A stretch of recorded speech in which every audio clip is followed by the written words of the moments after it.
L'Europe en 3 minutes, le podcast. Toute l'Europe vous propose de mieux saisir les enjeux et le fonctionnement de l'Union européenne en 3 minutes. Bonjour, je suis Valentin Ledroit, nous sommes le mardi 21 avril 2026 et pour ce nouvel épisode de l'Europe en 3 minutes, penchons-nous sur la population de l'Union européenne. L'Europe est surnommée le vieux continent par opposition au Nouveau Monde et cette appellation n'a sans doute jamais aussi bien porté son nom. En 2025, l'Union européenne compte un peu plus de 450 millions d'habitants.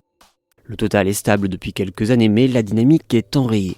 Depuis 2012, le nombre de décès dépasse celui des naissances. Et si rien ne change, l'Union pourrait perdre près de 12% de sa population d'ici 2100 et passer sous la barre des 400 millions d'habitants selon les dernières projections d'Eurostat. Cette situation est la conséquence de deux évolutions. D'une part, la fécondité est au plus bas.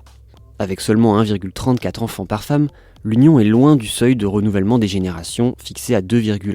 Les raisons invoquées sont nombreuses, des naissances plus tardives, des conditions économiques et de logement difficiles, ou encore des difficultés à concilier travail et famille.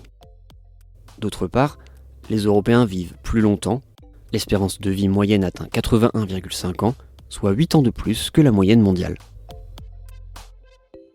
Ce déclin démographique n'est pas sans conséquences, notamment pour l'économie. En 2023, la commissaire Dubravka Šuica, alors chargée des questions démographiques, résumait certains de ces enjeux.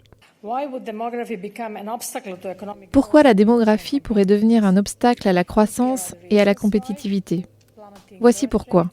Chute de la natalité, vieillissement rapide, diminution de la population en âge de travailler, difficulté à concilier travail et famille, pénurie de main-d'œuvre à des niveaux records et pression énorme sur les budgets publics.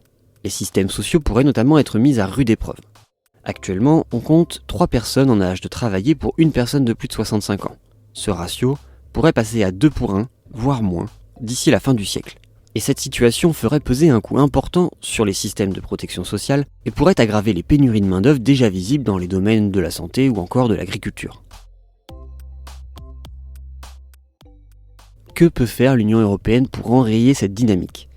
Ses compétences sont limitées en la matière, car la santé et les politiques sociales sont des prérogatives nationales. Pourtant, l'Union ne reste pas inactive.